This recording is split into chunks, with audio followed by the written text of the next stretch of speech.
You've eaten Gotham's wealth, its spirit, but your feast is nearly over. This isn't a blood hole. It's an operating table. And I'm the surgeon. Why aren't you laughing? From this moment on, none of you are safe.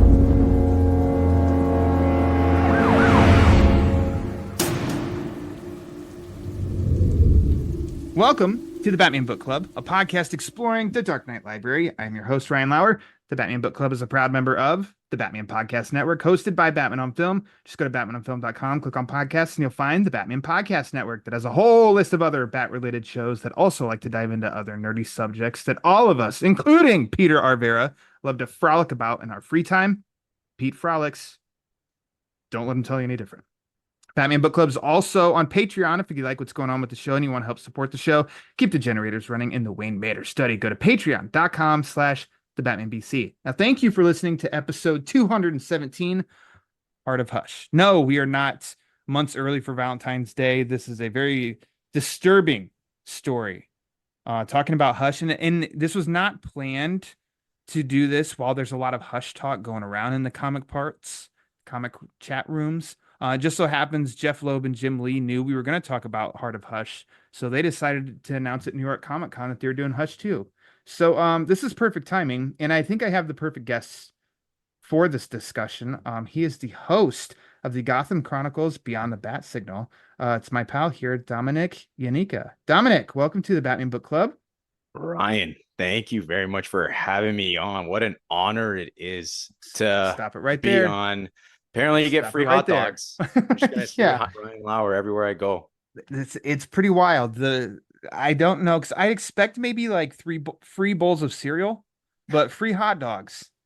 Peter at New York Comic Con, somehow he found that was the way that free hot dogs at cons. Just mention me and the Batman Book Club. But it's a joy to talk to you again. Talk to you. How many months ago was it for your show? Back in July. July. Yeah. And we actually just randomly were just talking about Hush, and we're just talking about actually this book right here that we're about to talk about. And here we are. Sparked the conversation. Before we dive into it though, Dominic, this is your first time on the show. I have to ask you, and I think you told me on your show, but I'm not gonna lie. I forgot. It's been 3 months, over 3 months, and that seems like eternity now. So why don't you tell us, what is your favorite Batman story? Well, Ryan, it is none other than, I think you're pretty familiar with this story, The Long Halloween. Never heard of it? My man. Did we just become best friends? We did. All right. Do you want to do karate in the garage? Yup. Yep. But yeah, no, I love it. Like, you got Jeff Loeb and then Tim Sale's unique artwork. I don't know what it was. Like, I remember reading it actually in my high school. So they have there was all sorts of books. And then they had like a little comic section, and one of them, and it wasn't like they had a lot of Batman books, but I remember it was grade 12, and I just so happened I saw The Long Halloween. I just picked it out, signed it out from our school library, and just started reading it. And I was just enamored right from the bat. I love that like dark style. I love the story. Like, I like that kind of murder mystery. And Tim Sale was just unique, even to like reading back and going and reading it over and over and looking at the art, and it had me hooked right from the get-go. And I don't know if it's because of this is the first book I read, but going back and reading it, I was like, I love that murder mystery. And then on top of all that, and then they had that you had a guest, Tim Sheridan, and he you guys were talking about The Long Halloween again, and just like even that adaptation was phenomenal. So yeah, definitely hands down probably my favorite story. And I don't know, even like the little nods in the Batman, like the second that they just mentioned October 31st, Halloween, I'm like, oh God, I already love it. Long Halloween. So good. Oh, I got a Long Halloween. It's so good. Even better than it being your favorite is the fact that your school had it in the school library. How freaking awesome is that? I'll send you a picture after. Yes, and, please do. We have like a decent section now. So it's the irony in it is, so I'm a school teacher, and I ended up getting a job, and this was just by fluke. I ended up getting a job at my old school, and now there's like a section, and it's like a nice hefty section of just comics that they have. Like Year One, Dark Knight Returns. Oh, your favorite, R.I.P. Oh gosh. Ah. And yeah, they have quite a few. But anyway, yeah, great That's story. great. Love it. Yeah. That's great. Do you have any influence on which ones they get? Like, do you help build that No, up, or no. somebody's doing the work and not just Someone. you? And like, who makes that decision? But whoever it Yeah. is, like, brilliant mind. Hmm. But yeah, no, I have no influence in that. I just kind of showed up one day and I was just looking like, okay, let's take a, I don't know. I feel like anybody that's like into this stuff would just kind of take a look and see what they got. And they do have like their little Marvel section. I personally don't read it. But yeah, no, that's what I saw. And I was like, okay, they have a I need nice little to, hefty Batman section now compared to when I was there. yeah, I think I they need to had just start. Year One and Long Halloween. It was for sure your Long Halloween I picked up. Excellent. I need to start Yeah. campaigning and see if I can start visiting schools to make sure school libraries are stocked with Batman goodness. If nothing else, the Long Halloween, the blueprint on how to do Batman right. Oh man, there you go. Top librarian, Batman Book Club. Hi, nice to meet you. Oh, that'd be awesome. Going in a suit and everything. Yeah. Oh, that's great. Good selection. There wasn't gonna be a wrong choice. Even if you'd have said Batman R.I.P., I'd have said bless you. Still gives me anxiety thinking about that story. But you chose the best. What can I say? You chose the best. Um, Dominic, you ready to dig in? Let's roll. Let's dig into Batman, Heart of Flesh.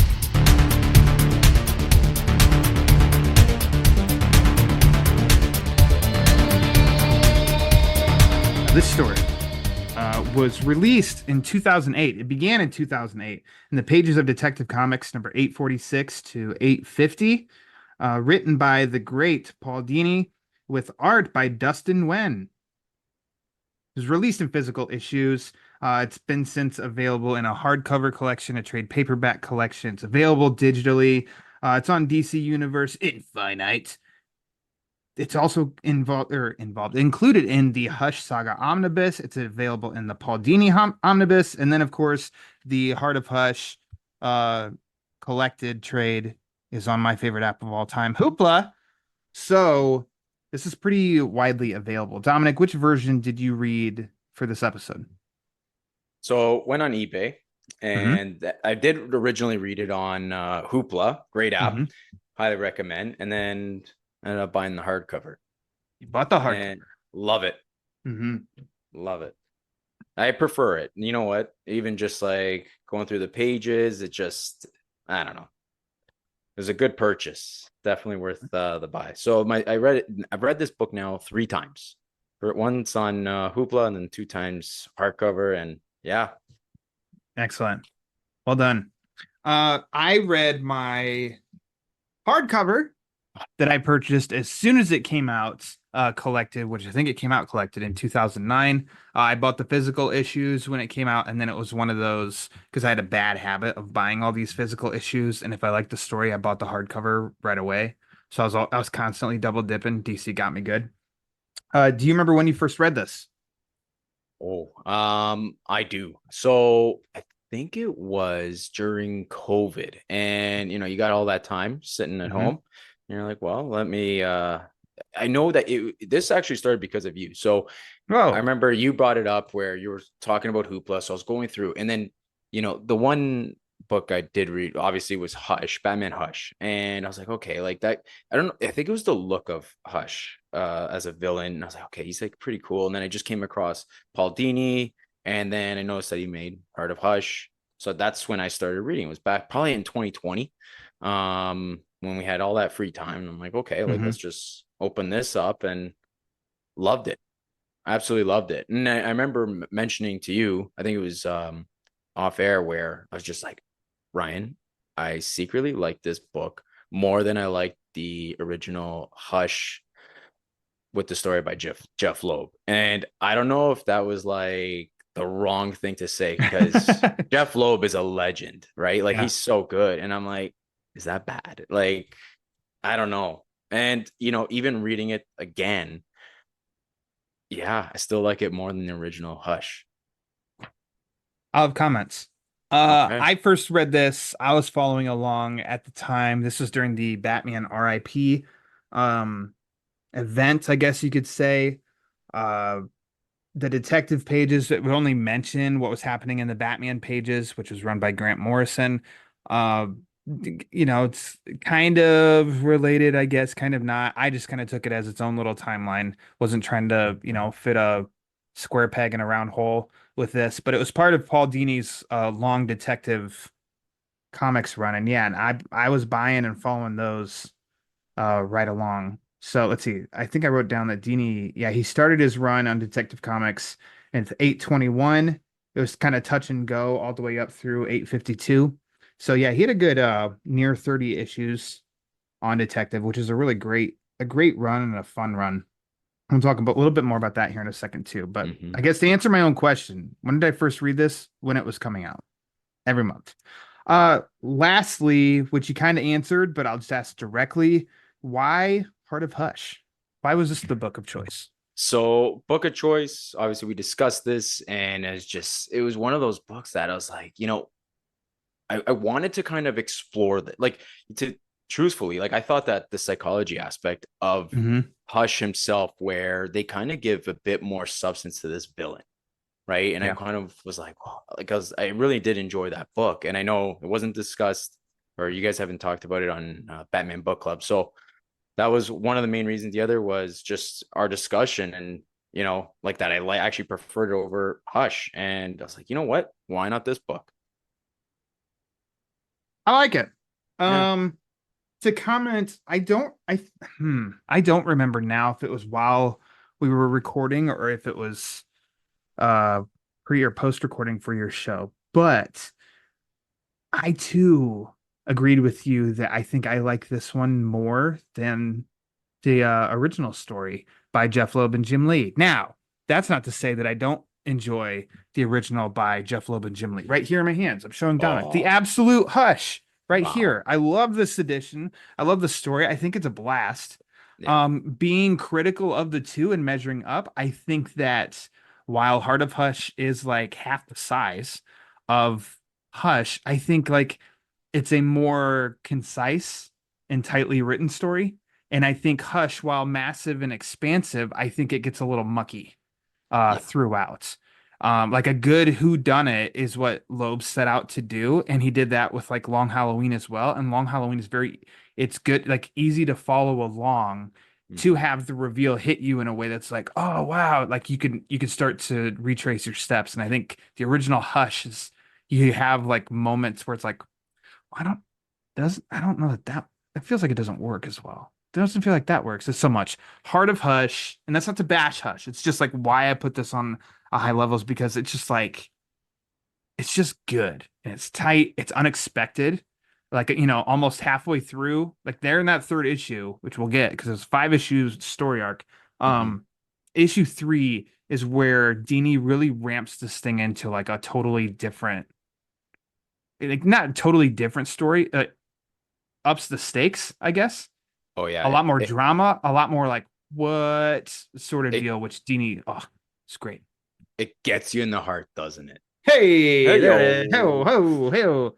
Uh, all right. So leading up to this, obviously the original Hush story, um, ran in the Batman pages in 2002 and 2003.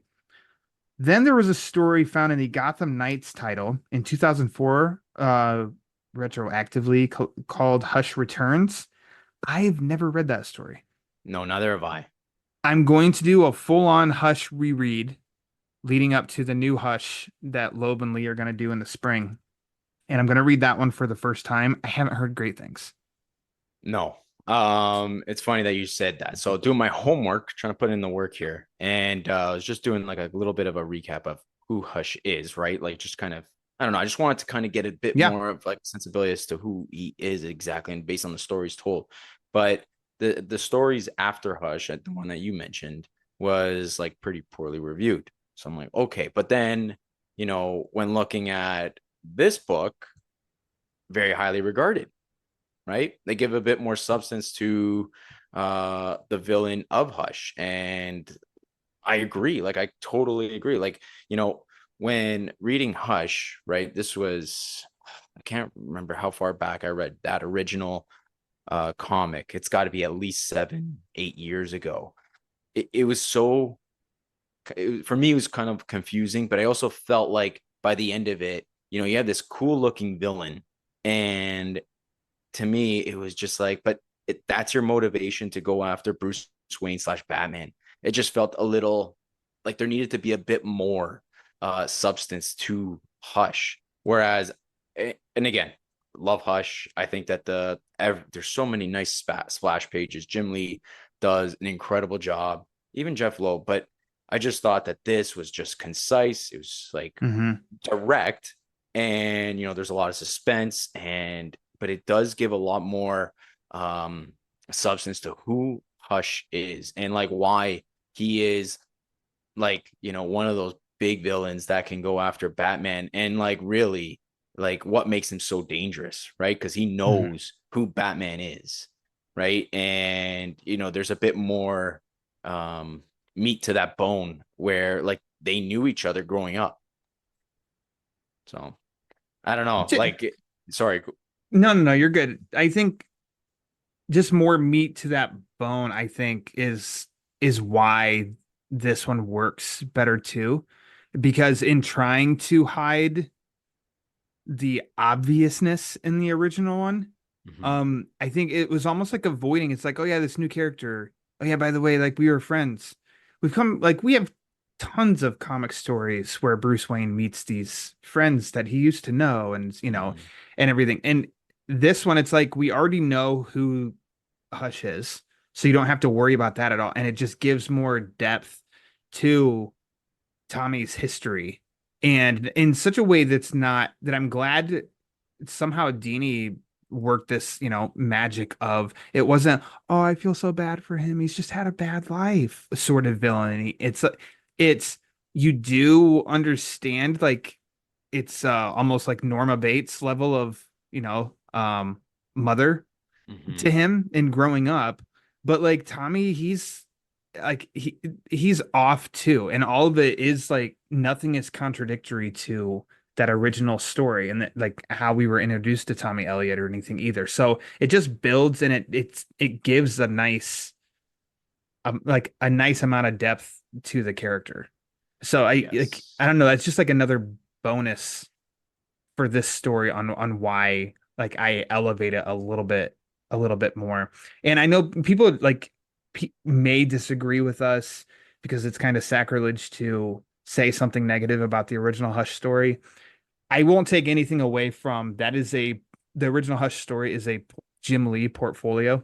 Like it's hard to compete with that in my mind of best drawn Batman books. Hush, like that's always going to be in the conversation, I think. And so Dustin Nguyen, which my introduction to him was him starting on Detective Comics, which I think was 840. He did almost like an epilogue for the Resurrection of Ra's al Ghul that Dini wrote, and then he was doing issues since then. So this is about my introduction to him, which I liked, and he's gone on and elevated his art that it's really unique and really cool now too. But I think that it's a really cool and fun fit of Dini and Wen for this story as well. Yeah, I agree with Win. Like I find that like his art is like a nice compliment, like in terms of just like he's got a more of a dark gothic feel, like the way he showcases Gotham. Like even like you're looking at even the flashbacks and the changing colors, right? You're like, I don't know, like, and then for me, I think it is more about that gothic noir feeling. It just feels like I look at Gotham and it just feels grungy, I'm flipping through here, and the emotions of like there was even, I think it was, I want to say issue 3 where got the young kid, what's his name, Colin, who Colin. is on that Bane Venom, and Yeah. he's just hulking up, and he's got Batman he's strangling Batman with chains, and like that page, I felt the agony that Batman, like he looks like he's screaming for his life, right? Yeah. Beautiful compliment, right? Like listen, no one's gonna compete with Jim Lee. And you and I were just talking, like, are you gonna get the Hush when that gets, or Hush Part 2 when that gets released? Like, heck yeah. Right. Like, absolutely. Like, here's our money, right? Yeah. You got Loeb and then you got Jim Lee drawing it. Like anything that if Jim Lee were to start drawing Batman issues, you gotta automatically consider, yeah, here you go. Like, I'm gonna start buying it. Right? Why not? Um, but with Dustin Nguyen, like, he did an excellent job from issues 1 right through 5. And although I don't follow his work consistently, like the job that he did, and here's the one thing I did say to you originally on my show was I wasn't too fond originally of his art in here. And I think it's just because I automatically compared it to Hush. Sure. Reading it a second and third time, I actually enjoyed it a lot more and appreciated it a lot more. And it was just the way that he showcased certain things, like where it almost looks like Batman's wearing his infrared Yeah. like his on his mask, right? Like the lights, and then he's looking through the cave and trying to find out, okay, where's this kid Colin? Like, and yeah, I don't know, like, and then even showing off the Batcave, like it's just, I don't know, It's magnificent. like it looks simple, you know, Yes. and that's not meant as a negative. It just No. it does look simple. And an additional like perk to this was the covers of each Yes. issue, Mm-hmm. which are kind of like a great variety, kind of messed up. I don't like they're not necessarily watercolor, but kind of. Yeah. And he has done there's a great series that we talked about, the Halloween story with Garrett Grev on the show, of Low Gotham, that he has created, where it's almost like some watercolory art from when, and it is a blast of a series. It's an all ages series, highly recommended. It's a lot of fun, but it reminds me some of these covers, which is funny because these covers I think are like kind of mature covers, Mm-hmm. um, and kind of twisted, especially the cover to issue 4, where you've got, it's almost like a little Sam Keith inspired, and like Hush's face is kind of all messed up and everything. I think those are Yeah. like, that's cool. But back to like the simple comment, it's funny because this was my introduction to him, like this time period, him on Detective, and after the fact was when I was looking, going to the shops and buying trades and stuff, or during this time even, and I came across Batman When the Crow Flies, and that was from 2004, written by Judd Winnick, but Dustin Nguyen is also an artist on that one. And it's sometimes it's like it's fun to look at an artist you're familiar with now and to see their early work, and when there's Mm-hmm. like, you're really looking for like, where's your touch, like Yeah. it's some artists it's kind of hard to find, and then it's like there's a page and a panel like, ooh, there they are, and the rest seems almost like a little generic and stuff. But I think When the Crow Flies, like the whole thing is Dustin Nguyen. The, He had grown and gotten better by this point. This was, 4 years later. But it was pretty obvious then, that whole story of like, oh, he had his style down mm-hmm. earlier than this. Yeah. Did he not draw Batman Imposter? Or am I totally mistaken that one? No, he didn't. That No, I was was way off. Andrea Sorrentino, That's right. Okay. Yeah, written by no. Mattson Tomlin. Yeah, with great Lee Bermeo covers, by the way, Oh on man. that one. Okay, so this story, what's great about it is, sure, the Hutch Returns is nodded to and spoken of in this, but I never Mm-hmm. felt lost reading this by No, having not read Hutch Returns. no, neither did I. I thought that they give a little bit more nods to the original Hush personally. Like Yeah. I was able to pick that up pretty quickly, but like even I feel like if you didn't read the original Hush, you could still pick this book up and kind of understand. Like there's mentions of the Black Glove Society, and I'm like, okay, like but like there's certain things where I'm just like, okay, like you can kind of skim over that part and but still Yeah. understand what's happening in the story. They even kind of allude to like how Thomas Elliot killed his parents, right? Mm-hmm. And you're pretty much able to follow along quite easily. Mm-hmm. So, Well, as you uh, even said, the black glove. So that was like a slight annoyance with this, is like, slapping Batman RIP on the original covers where it's like, Mhm. oh, so this is part of RIP? No. Like it's like almost like it's one word bubble where it Yeah. says of like I heard this the black glove. So it kind of like kicked me into gear.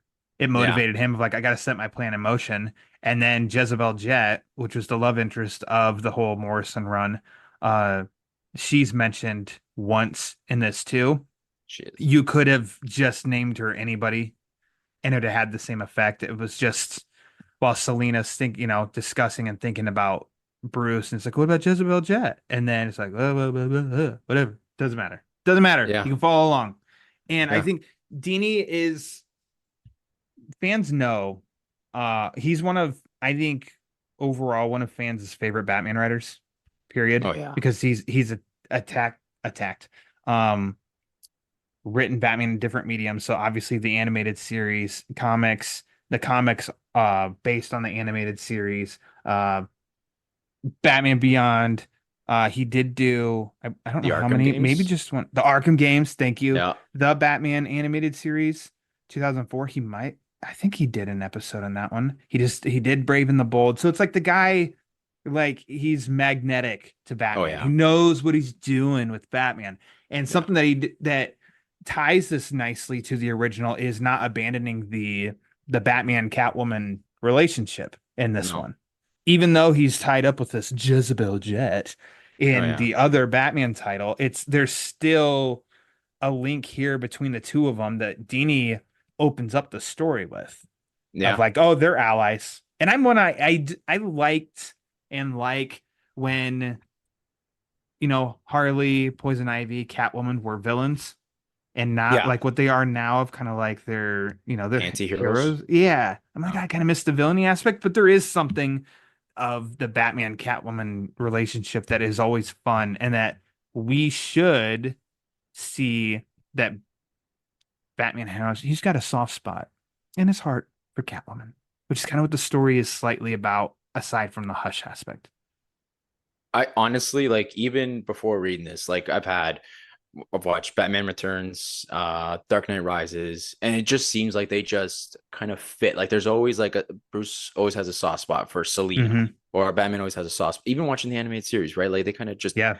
lightly nod to like there's always a little something there. So when picking this up, like, you know, they just like, yeah, she's got different morals and values than Batman does, but like, you know, we Hush is obviously in the first issue is lurking, right? Like that's where Mm-hmm. he's dangerous. He's dangerous from afar and always watching what Batman's doing, every move, right? And he kind of just is examining, like, okay, well, yeah, you're with the cat again. And like, if I'm not mistaken, like, yeah, in the original Hush, there's also that relationship too that they like, yeah, they're together, right? Mm-hmm. So, and then here, like, they're fighting together, they're doing certain thing, like, what was it, is it Aesop? Aesop. Yeah. Aesop, Like and nodding to trying to take him Aesop's down. fables. Yeah. So, like, and it's like, well, Hush is going to try to attack from the heart, right? And it's Mm-hmm. Batman seems to think, like, okay, well, who's it going to be? Is it going to be Dick? Is it going to be Tim, Alfred? And then, sure enough, it's Selina. So the original Hush obviously incorporated like so many other characters, all of Batman's villains and stuff. Dini on a smaller scale, he still works in a lot of other characters, which I really enjoyed. So Yeah. that Dr. Aesop, I think I'm pronouncing it right. I think he's a creation for this, and Mhm. it's a great little creation by Dini that Dini also does really well. Obviously Catwoman's in this. There's uh the Wonderland Gang. So Huh. there's Tweedledee and Tweedledum, which Dini used in his detective run. There's the Carpenter also in this, which is a Dini creation, and she pops up in the series that followed this, The Streets of Gotham. She popped up in that. I think she popped up in the Gotham City Sirens, which followed this also that Dini created. So it's a Paul Dini creation, and she really works. Her story is actually a lot of fun. Are you familiar with her? Did you ever come across her before? Uh, The Carpenter. So no, I I have don't not. think so. If you don't know which one that is, that's the woman that they're fighting. I think at the open of issue 2. Okay. Yeah, she's got and she's I mean she's dressed with And Robin Oh man. references her as the Tool Time girl. Yeah, so I was about to mention that. So I even have this written down and starred in my page over here Okay. because I think it was just when you're on the Batman, I think it was on Batman on Film where you're mentioning Home Improvement, and I'm Yeah. like, I literally have this start down. Like that was one of your shows growing up. I grew up and I'm Yeah. like, that has to be a nod to it has to be a nod to Home Improvement, Has right? to. Like they even mentioned Tool Time Girl, The and I'm Tool like, Time yeah, girl. oh Yeah. yeah. So the Carpenter, she was like a I don't remember what by the end of this I can Google and find out. But basically Dini created her and she's one that will go and create the hideouts of Batman villains. Like in Oh, it's almost like they could do like an HG show in Gotham City and have the Carpenter be the host. Like oh that's yeah. like the best kind of like metaphor of like example of how they can make that work, and that would be a freaking blast, I think.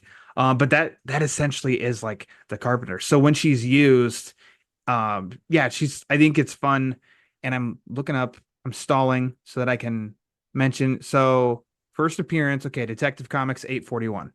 Her real name is, and created by Paul Dini and Dustin Nguyen. Her real name is Jenna Duffy. Wow. Main alias, the Carpenter. So let's see. Affiliation with the Broker, formerly the Wonderland Gang. Um, yeah. So this is according to dc.fandom.com. Never gotten to talk about the Carpenter before. I'm really glad that No. we get to talk about it here. Quick, they say in the history, Jenna Duffy was a pickpocket who a pickpocket and con artist operating out of Keystone City who moved to Gotham when she attracted unwanted police attention. Eventually, she was enlisted by Tweedledum and Tweedledee to serve as the carpenter for their new Wonderland gang. Wow. She produced a bank robbery and fought against Robin, who defeated her with no trouble. Um, yeah, and then it ties into like taking up jobs from a variety of supervillains, among them the trio of Catwoman, Harley Quinn, and Poison Ivy, building layers for extremely high prices. I And like, love it. I love it. Give it And to us.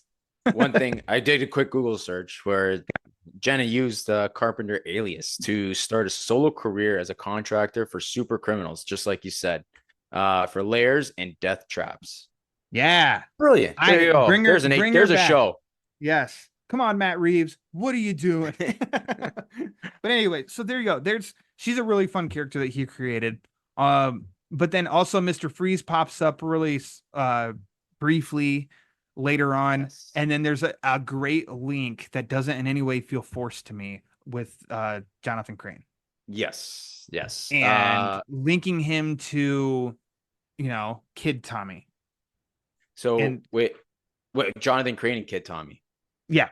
Yes, I love that part because I think it was in issue 1 where there's like a little letter that was, I guess, Hush just walks into the hospital that he purchased, Mhm. and it's one of his henchmen just give him a letter, and then you go through it, you read it, and then it ends with the letter C at the end. Sincerely, C, right? You're like, huh, who could this be, right? Like my mind immediately went to Crane, maybe. But yeah, there's that nice little link, and that's what I was talking about was, with Hush, you're kind of giving this villain a little bit more depth to that character. And growing up, and it's like, well, yeah, you're going to visit Dr. Jonathan Crane, and you're like as a young kid, and he's not a good man at all, right? Who knows what he's saying? But I think it was Crane that was saying, listen, you tell me exactly what you did and I'll let you go out early. Mhm. And sure enough, Crane or Elliot comes out clean and Mhm. says, like, this is exactly what I did. I cut the brake lines. And then I think it was like the following pages where you see him like out on a little camping trip with Bruce. Right. But and then later on in I guess this book where you have, you have Hush using Crane to be like, okay, I need your help now. And he makes a phone call to lure Batman in and distract them. Mhm. And where it brings him into like some sort of cave. It's dark. And not only that, Crane's also has like a young kid and this kid is hooked up to Venom. This kid hulks up and starts attacking Batman. And in the meantime, the genius behind this is Hush goes and attacks Selina, right? Yes. And they're going at it, and there's a little fight, and then she gets him good where she scratches and the bandages come off, and there's just this subtle pause, like, who are you? And then boom. And I don't know if we're jumping a little too far ahead. Jump wherever you want. Oh man, where he just stabs her, and that right there, oh, like oh man, where's this going? You're gutted. That right there, I was. Yeah, no, and he like that right there just got me in the heart, and I mean pun intended. But while Batman was getting beat up and was obviously well distracted, and just correct me if I'm wrong, Ryan, by the way, the following that little, I guess she gets gutted, but then following that, is that not a BTAS Batmobile? Oh yeah, like that's exactly what I take. And we get more nods to other Bat vehicles later on in the book, but yeah, I think slight alterations, but for the most part, I think you'd look at that Batmobile in this book and you think BTAS. Yeah, like that's right there. I love that little aspect.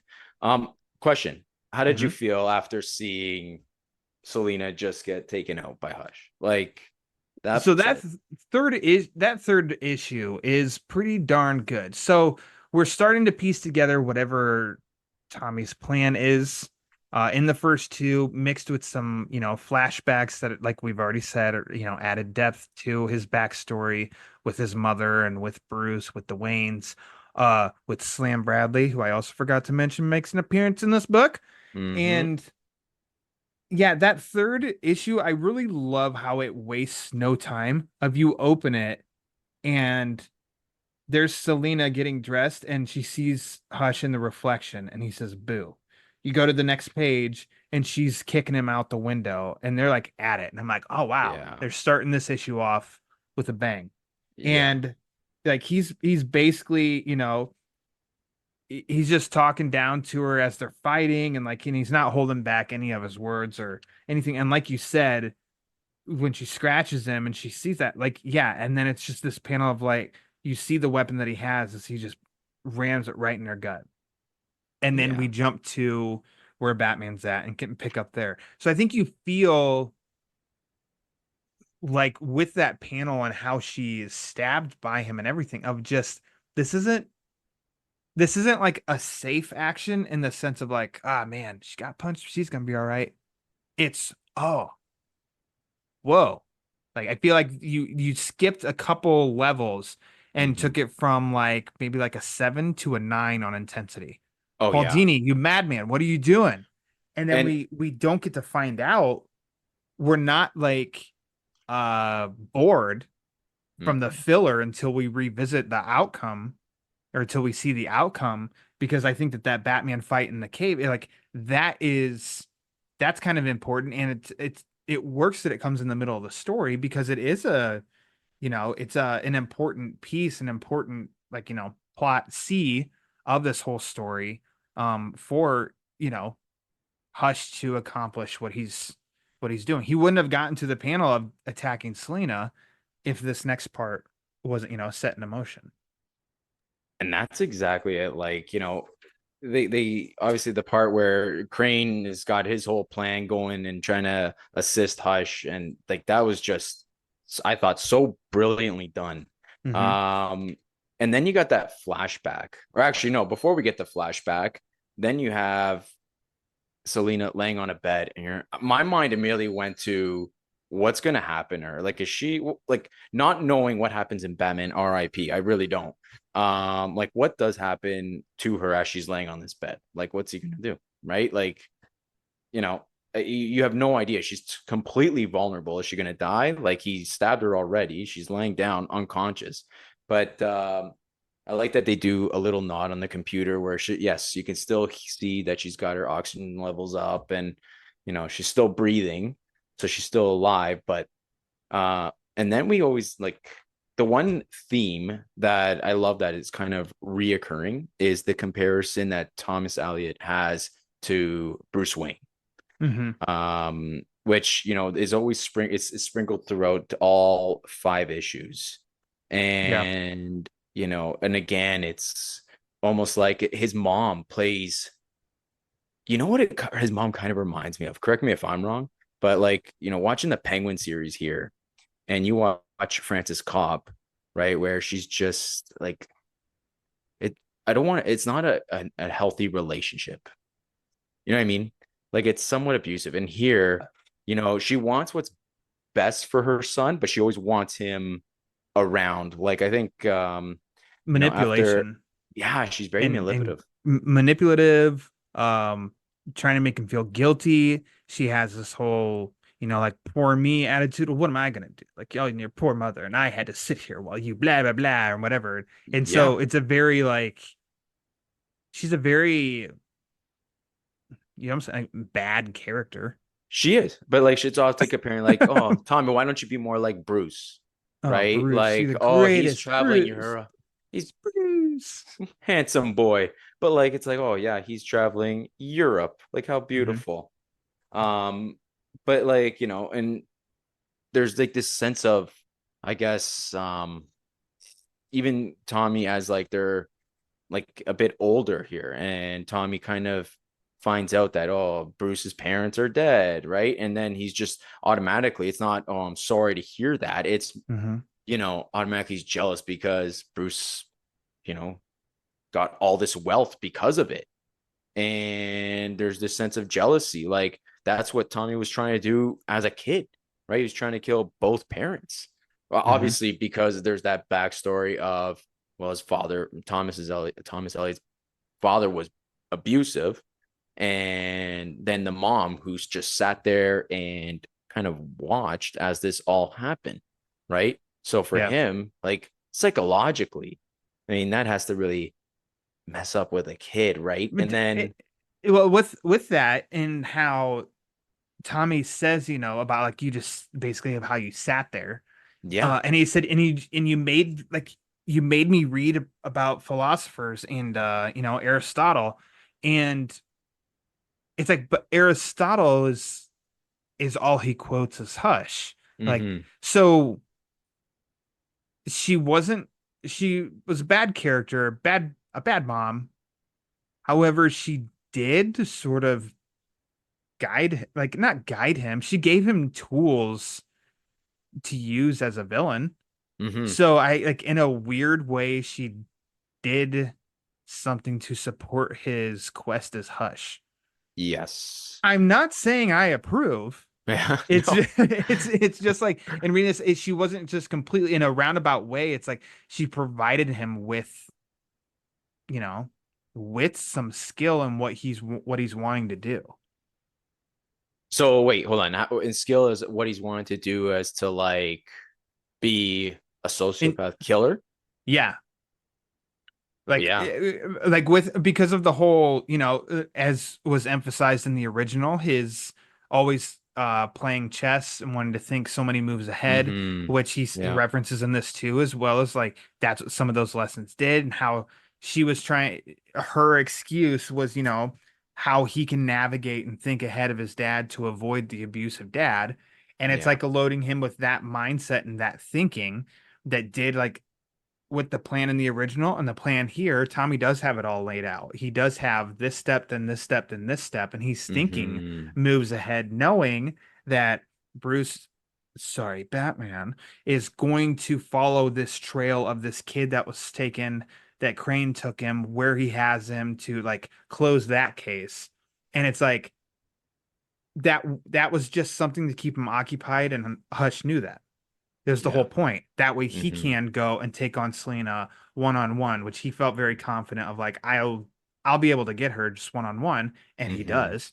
And then like in the so issue 3, it's the panel of her getting gutted, but then also when we revisit and we find out, I mean, you've already said it. I like the buildup of Batman's trying to fix, and Crane even says like essentially like I was just supposed to get you here. Yeah. And and Barbara tells Batman once he gets in the Batmobile, of like ambulance just pulled up into the Gotham General. Driver ran off before he could be questioned. And Batman's like, who is he carrying? And he sees in that last panel of that page 2. So we already got the gutted image, and then that last page of issue 3 of her laying there with like all this stuff going in her chest. And Yeah. as Batman says, he took her heart. And so that took how I also said, oh wow, this just jumped a level earlier Hmm. when Hush stabbed her. This took it like through the roof of like, holy crap. Yeah. Like this is kind of messed up because Paul Dini, it's like I've seen interviews with him and stuff, and he is a nice, chipper, fun guy, and he worked on, cartoons in the 90s, Tiny Toons, Tiny Animaniacs, stuff like Toons. that, like Yeah. happy things. And it's like this is a pretty twisted story that's sort of um in disguise because it's Paul Dini, and I think Dustin Nguyen's art is a little friendlier and not raw and brutal. So it's Hmm. like a pretty messed up story that is in great disguise, and I think that's another reason that it's so effective too, because that like just issue 3 is so crucial for I think for this whole story to work, and there's so, like just great things happening that Dini and Wen both like accomplish, and that like that's a great punctuation of like what and at the time I gotta wait a month. You had the benefit of just turning the page and continue. Oh, When I I first did. me first reading this, I'm like, well, when's the next issue come out? A month. And how are they God. going to wrap this up? Like, Yeah.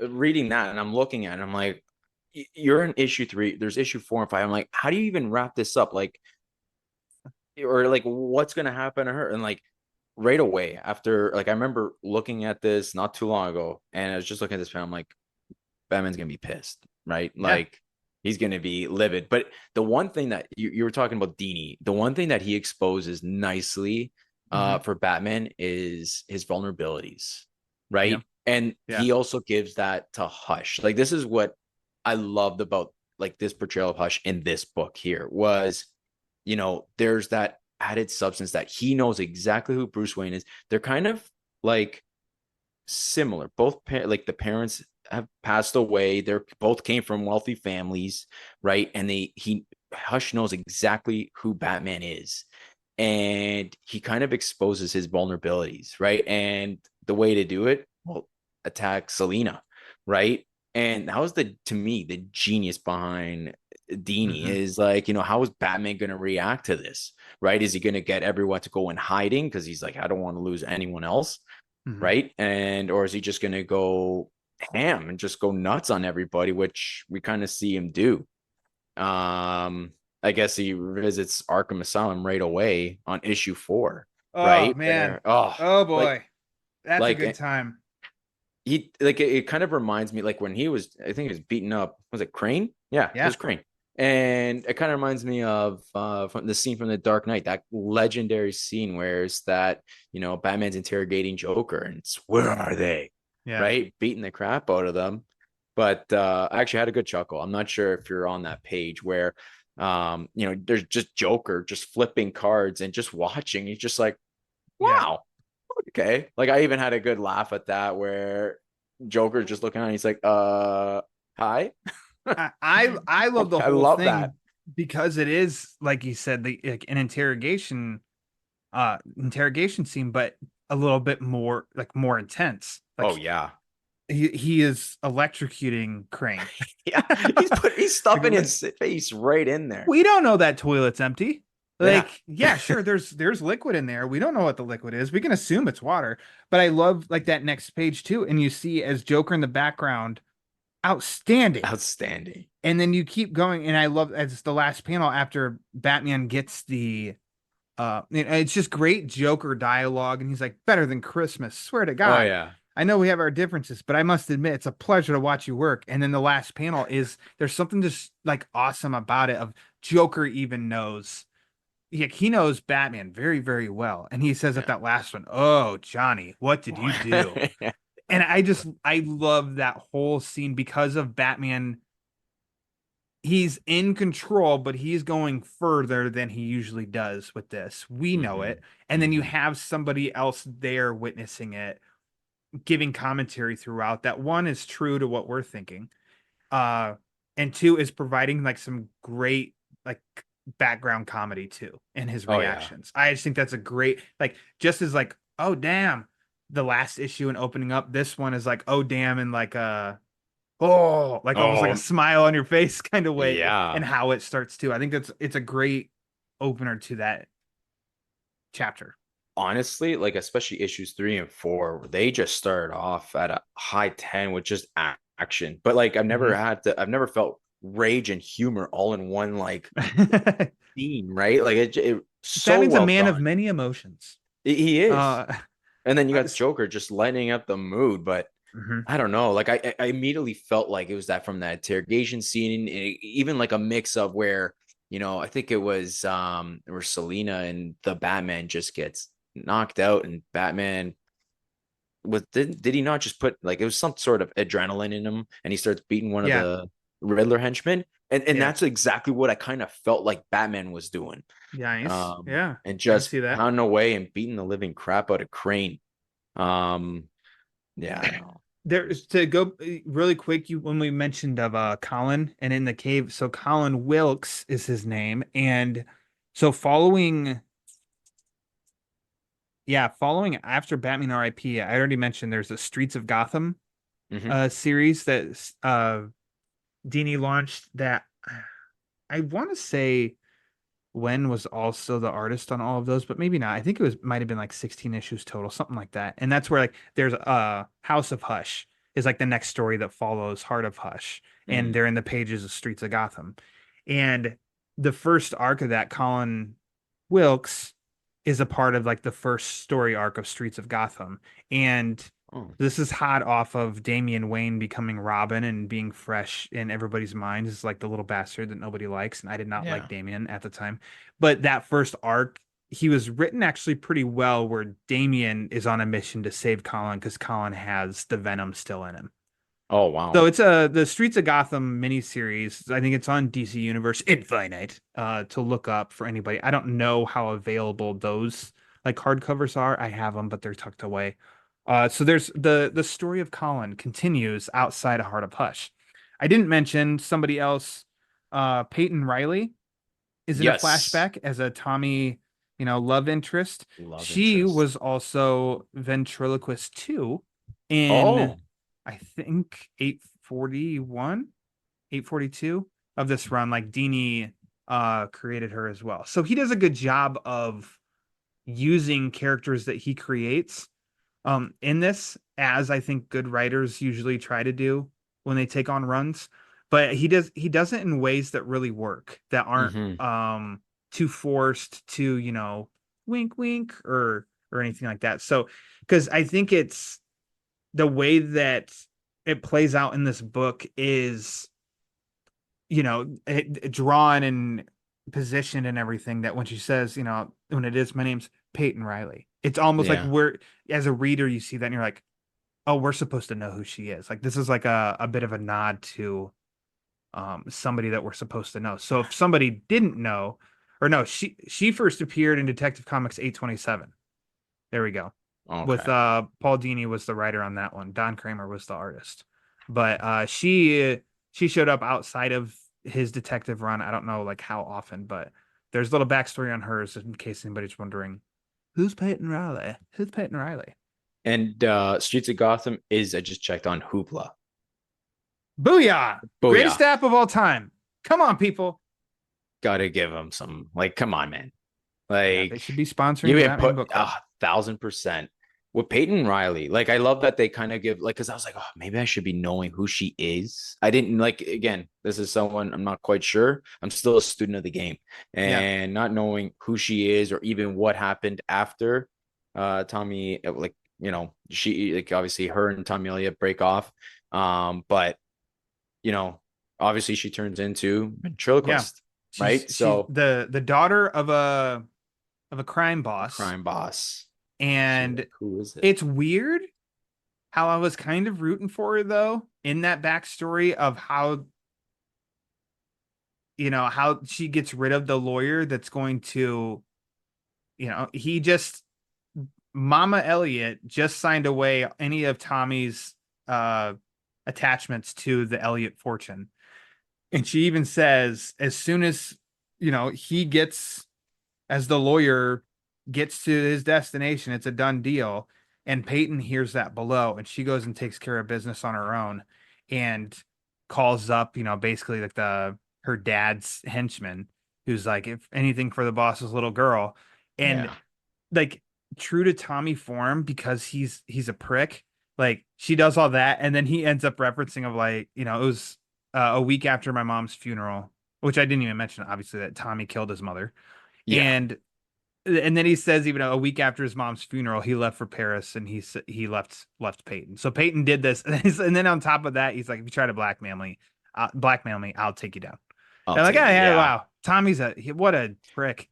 Like, the fascinating thing about him, it seems like anyone that gets close to him, he doesn't want near him. His parents, he Yeah. wanted dead. And then there's this girl that he kind of hits it off with. She knows exactly who he is, and she helps him, right? Hmm. Like, he gets exactly what he wanted, all the money, right?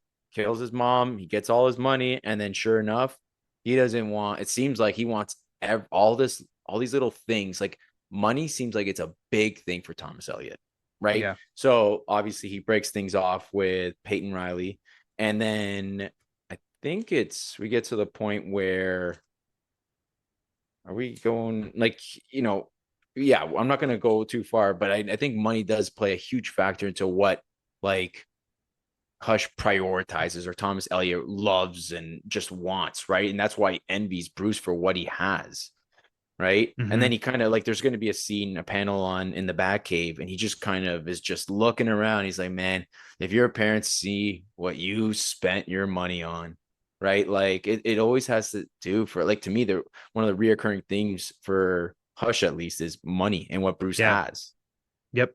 right? And like, and what this kid wanted at such a young age. He doesn't want people close to him, right? Yeah. Yeah, I You think know, that's a good point.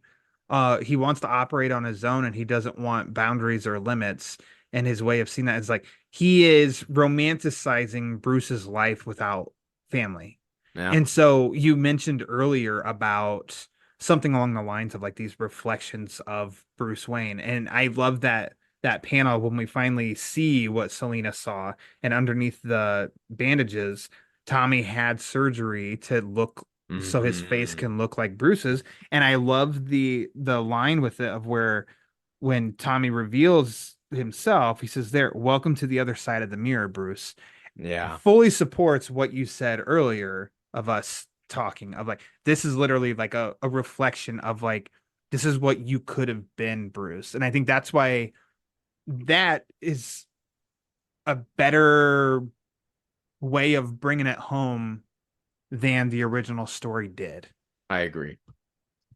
Right, like so clever the way it's all set up, and like they kind of give like little sprinkles all throughout. That's, I think it's the first one or two issues where you can see that he's putting injections in his face. Thomas Yeah. Elliot is putting injections in his face, and he's doing something underneath those bandages.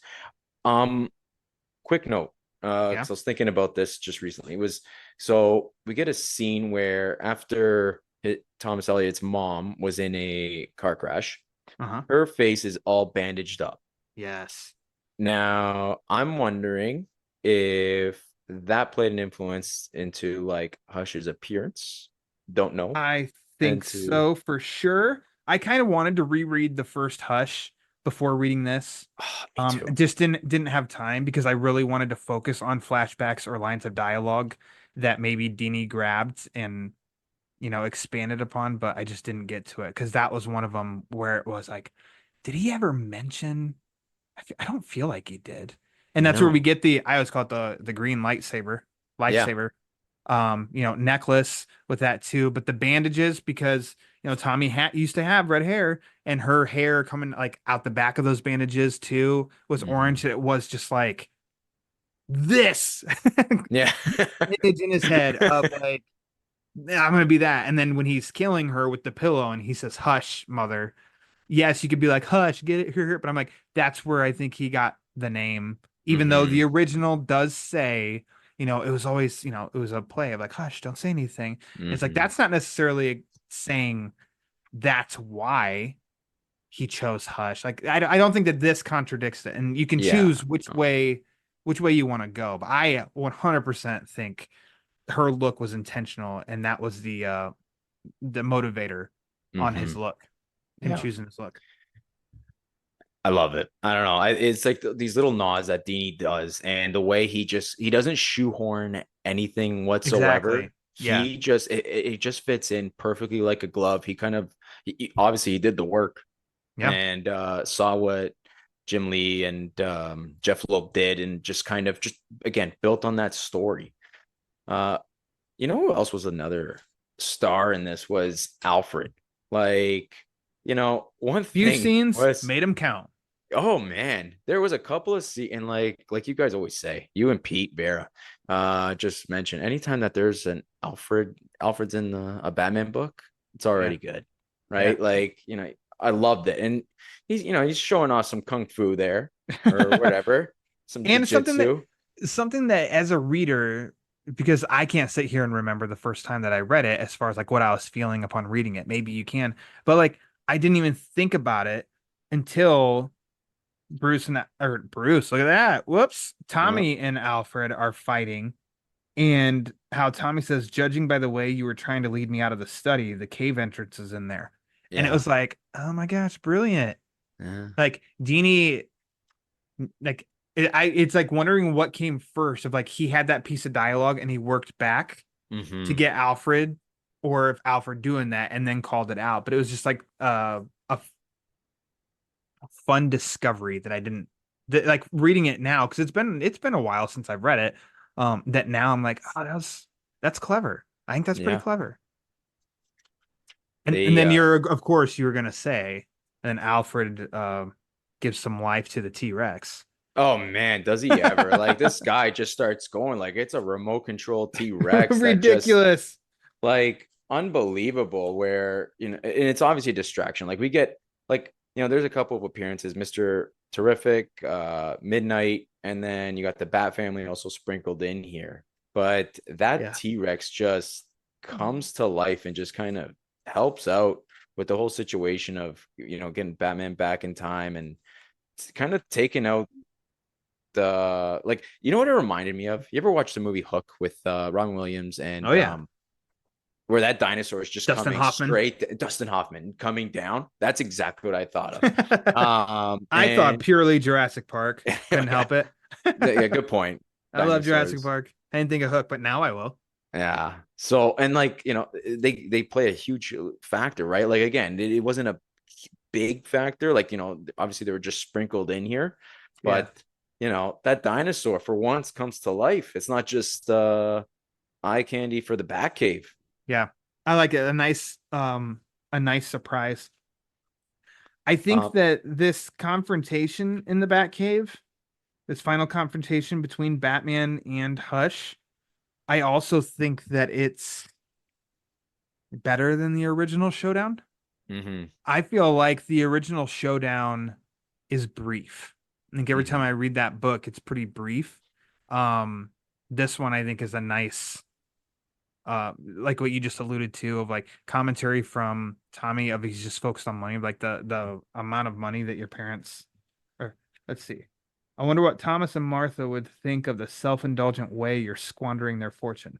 And Oh then of yeah. course we get eye candy in that bat cave of all and how he says too, Bruce, you bastard, this is magnificent. A computer the size of a billboard, a car for every mood swing. And it's all these different, it's the Tumbler 89, Is the that bat? 66. There's one in front of the Tumbler. Now that Batmobile looks like the one from the Batman animated series, but like the animated, was it the Uh, Adventures, Batman Adventures? No, wait. I just remembered a season 4, In right, where they do front that of whole redesign. Yeah. hmm, I was gonna say it looks like the animated series that's in front of the Tumbler, and then the one closest to us is almost like a hybrid of uh the Batman and Robin, but it doesn't have like the turbine spinning in the front.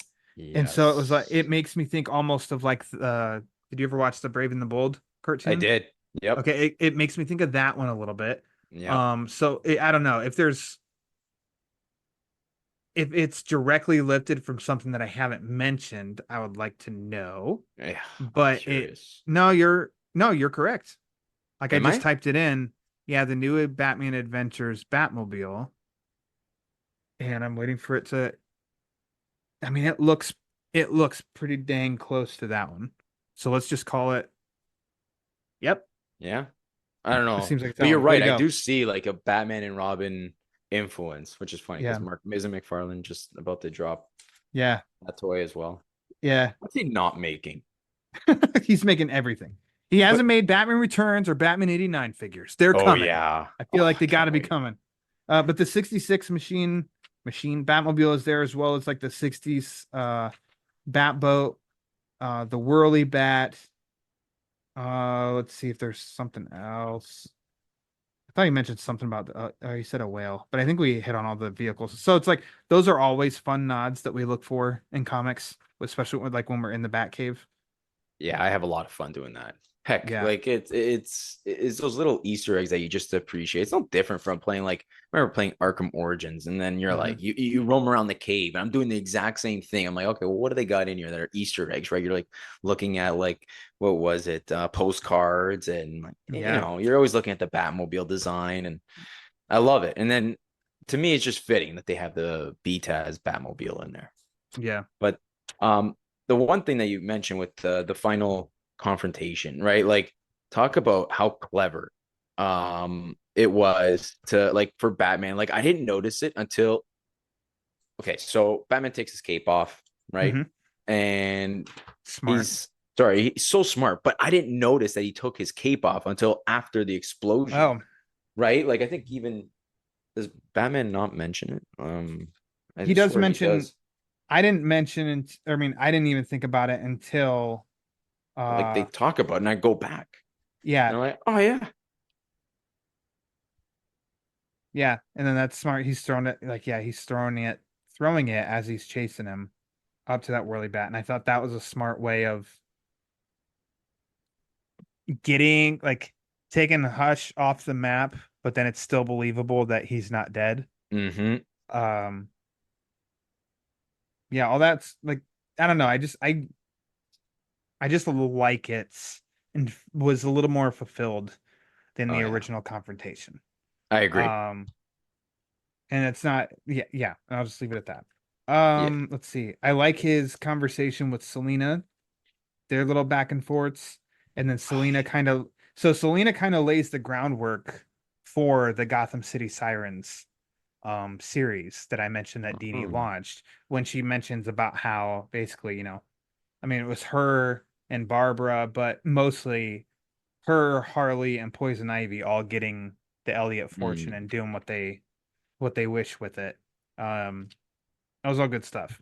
Oh yeah. At least it's just a way of like, Smart. is it necessary? You have to read. No, I'm not going to say that, but I mean, if you like fall fun Paul Dini, I'd recommend checking it out just because it is just kind of like fun. It's Mm-hmm. Dini doing Dini work, nowhere near as twisted as Heart of Hush. No. Like this has got to be one of his darker stories that he told, I right? feel like it. I feel like Yeah. it would be. But it was so well Uh, done. But you mentioned that last scene where Batman just like I'm in the camp of you where like I'm not a fan of where Bruce is always saying, I love you, son, I love you this. But yeah. like, there is that scene where like you do feel like Batman almost lost her. And like as a reader, I'm like, she almost died. Like I didn't know where this was gonna go. And I remember feeling that way. Yeah. And that's one of the main reasons why I love this book. And he's thinking that she's passed out, sleeping in a coma. I don't know, but like one of his last lines was, "I will love you always," and then she just kind of mentions, "I'm awake." Yeah. Since when? Since Spoiler Selena. alert. She's alive. Uh, She's alive. it's it'll be interesting to see when the new Hush story launches, where it fits in the Hush saga, because I kind of forget in the 20th anniversary hardcover, there was 5 pages, 6 pages. Um, included in that were new from Loeb and Lee.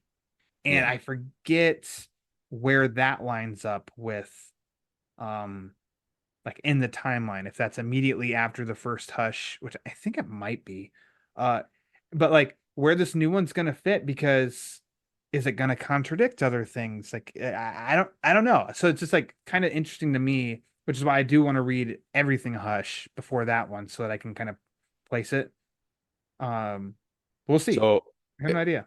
one of the things that you mentioned was like, you haven't gotten back to reading the original Hush, and I Hmm. picked up that deluxe version with like with that additional little content in it, and I'm like I want to go back and read it again. Hmm. Um, and then like obviously like that little extra bit of, I guess, what was it, 6 pages that you mentioned? So Yeah. like I do want to go back and read and see how they set it up, but I hope that they would include this book as part of it, and it's all, It I don't does know. pick up right after the end of the original. It's called The Aftermath. I just pulled it up. It's called The Aftermath, and it looks like following their confrontation on the bridge, and Batman's diving into the water.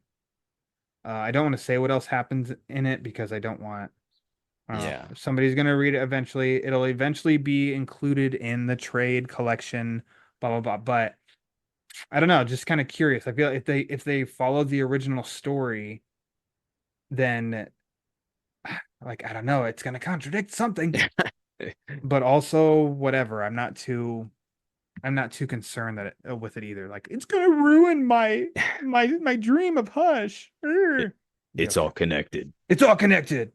Dominic, before I get into asking you some questions, is there any other points we didn't talk about that you'd like to bring up? Let me see. I got a couple that was just written down. I guess like, there was some stuff like with like Hush as a villain. I made sure like I was like, this really did build upon that surgery scene, but like, you know, even yeah, no, I guess I don't. Okay, Even that, like there's even fair that little bit enough. of comedy part where Joker included, but I thought that there was so many parallels between just Batman and Hush growing up, and although very different, they're very parallel lives, which makes them so different. Like, Hush is very different from villains like Joker, Riddler. Like, this is something that's a lot more personal, Hmm. I think, right? Yeah, Like in yeah, comparison to someone like Joker, like he yeah. just does it because. Whereas, like, there's a distinct hatred that Hush has for Batman. I agree. But I think that was it. No, I think it's fair point, and I agree with that. It's just tried to make it personal in the original. It was just more effective here. Yes. And apparent. I don't know. And that's the end of me crapping on the original Hush, which I do love. Anyways, let's ask you some questions now. Yes, you've got a question? Dominic, what was your favorite part of Heart of Hush? Part of Heart of Hush. Oh man. So I'm actually kind of in between two parts. So, Ooh. and it's a start of issue 3, and then there's issue 4. But I think I'm really like, I think the start of issue 3, where it's just Hush and Selena squaring off and fighting, that just had me on the edge of my seat, just reading and flipping pages. Like, it was so easy just to like go through and like all these feels. But then there's the start of issue 4 where I'm just feeling all this anger. Like, I like certain parts where it makes me feel something, right? Mm-hmm. And if it's my adrenaline going or something. And I think I'm just gonna go start of issue 3. So All where right. it's Hush and Selena squaring off and fighting. What a way to start off a comic. Speaking of what a way to start off a comic, I think mine is the start of issue 4, the interrogation. Love that part. Works on different levels. I don't disagree with you on because that was one in the mix of Yeah. Hush versus Selena, and then it was interrogation. It was like, which one? Because I think that is a good way to start each issue. Mm-hmm. How about a favorite panel? Okay. Now I had 3 written down, Oh, geez. and I you made a good point, right? Like sometimes it's just going to come to you while you're discussing it, and you're right. So my original one I was going to say, because I just, like I said, I love getting a good look at the Batcave. I love seeing what's in there. And for some reason, cars, like I just love seeing all these Batmobiles. And I was originally going to choose it. But being under the school of the Batman Book Club and Ryan Lauer, it is what image can tell a story without if you didn't have any lines. And I gotta go with where Hush is stabbing Selena. And it gives you all sorts of feels. It makes me like, if you were to tell a story just based on that image, then like that's how I look at panels nowadays. Like listen to your show and reading these books, I always think about like, how does every panel make you feel, and like can you tell a story if there was no words on the panel? And that's the one I would feel like you can grab a ton of story out of. I am with you. I was almost thinking of the last page of issue 3 of her with everything in her, all the cords, the cables, and all that stuff in her chest, because that too is just kind of like what. But I think, no pun intended, like that the stabbing one is more of a gut punch. Mm-hmm. I think, Yeah. and yeah. So for all the reasons that you said, I think that was just the like, damn. Yeah. So I'm with you on that image. Would you like to see this Art of Hush adapted in animation? Yes. Yes. Okay. I definitely do. I think you can include an animation. You can make it a movie. Now, I was actually going to ask you this. Was like, because I'm like, well, can you fit this into something like the Cape Crusader? It's grounded enough. It's definitely grounded. Mhm. For me, thinking about it, I'm like, yeah, you can kind of set this up as something like even in the Cape Crusader. So I can go either way, where it's an animated movie or in like within a show, but I don't think it could fit in just like a 30-minute episode. I think that's like something that you can kind of just Exactly. draw It's an out. arc. What about you? What do you think? Yes, but they there has to be groundwork laid with Tommy Elliott. This couldn't just be Heart of Hush adapted without any kind of predecessor. It can't. I don't feel like it can be a sequel to the animated Hush movie, because the animated Hush movie, like, Tommy's dead. He's Spoiler dead. alert. Like, it doesn't work for that one, because that story, like that movie and the comic Hush, it doesn't work in a way to have a sequel. So there would have to be, yeah, there like I think the best way would be like a multi-episode arc in a cartoon show. Unless Yeah. this is gonna be the Batman Part 2, Heart of Hush. Oh my gosh. Oh my God. Like this is what we're It's all connected. it is all connected. So It's it's like funny. it comes with a caveat. It's not just bluntly, yes, done. They can do it. It has to, to mean something, it has to lay some groundwork. Yes, I think definitely does. I think what Paul Dini did was just unreal. But definitely needs a lot of groundwork and just to be fleshed out. Yep. I had a question for you. I have an answer. Since we're in a question period. All right. Now, you brought this up. Now, do you think, I believe, I can't remember what episode, but it was about, is Hush an A-list villain? Do you think, based on what we've seen, that Hush is considered an A-list villain? No. I think No. he's top of B. Mm-hmm.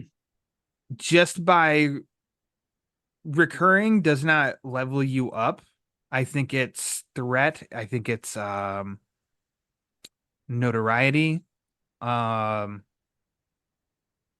Yeah, kind of familiarity. And yeah, I don't think he's up to A level yet. Yeah. But I think he's more of a threat than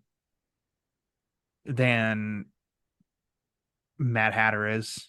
Mm-hmm. He's more of a threat than Killer Moth, Mm-hmm. or Firefly, Firefly. than some of those. But it's like he is a full letter grade below Joker, Two-Face, Scarecrow. Penguin, Scarecrow, Mm-hmm. Bane. At this point, like Bane, I think he's a full letter below him. So Mm-hmm. what do you think? I'm with you. And right. I agree. Like, it doesn't have to be based on number of appearances. It's like the threat to Batman. And but like I also look at him like, well, is he a physical threat? Yeah. I don't think so, but neither is Joker. And then like, this guy can shoot guns. I just think that the threat part is like, he does know who Batman is, but I don't think he's a level at all. He's got the look for it though. Like, you He's look at got him the and look.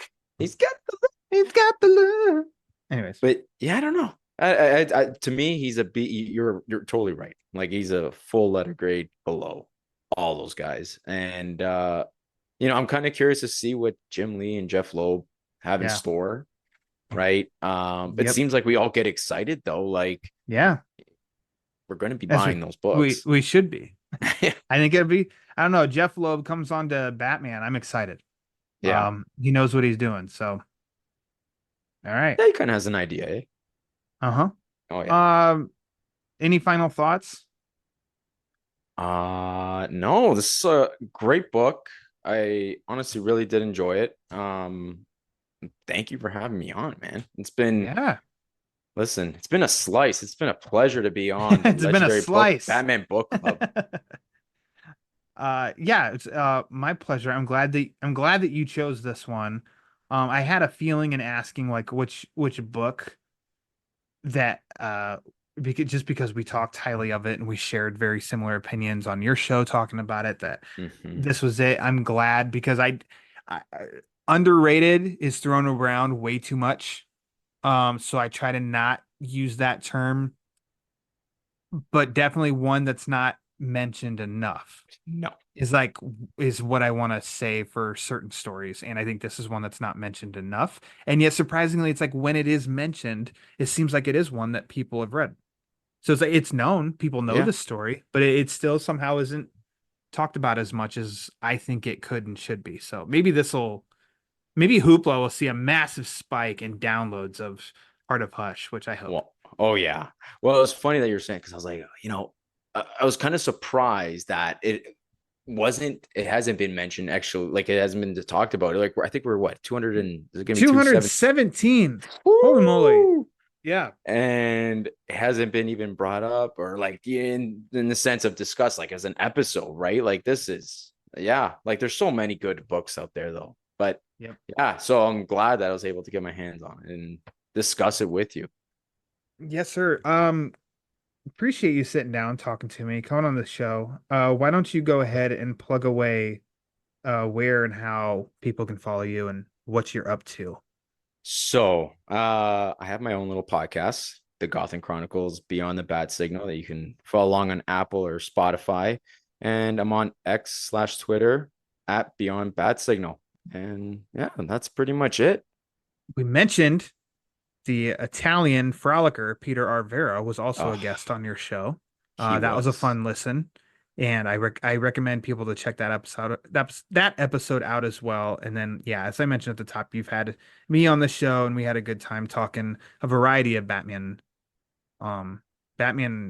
items, things, media. It was kind of all Oh over yeah. the place about Batman, and I loved it. It was a good time. Yeah. It wasn't restricted to one avenue. We went places. Oh, we did. We did. We did. We Yeah. discussed, we explored.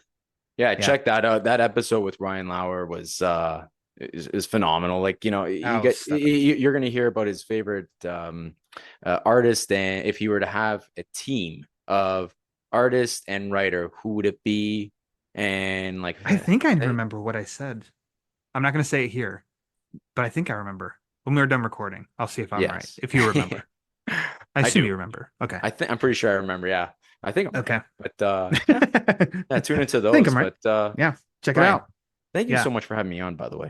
I Oh, appreciate it. What an honor. absolutely. Yeah. It was a great time. Let's see. Follow the Batman Book Club on the socials at the Batman BC for latest episode drops, upcoming episodes, and sometimes even some giveaways.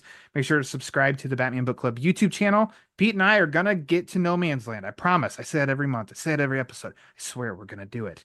If you want to support the show, the variety of ways you can do that: patreon.com/the Batman BC, tpublic.com, type in TBBC for the Batman Book Club.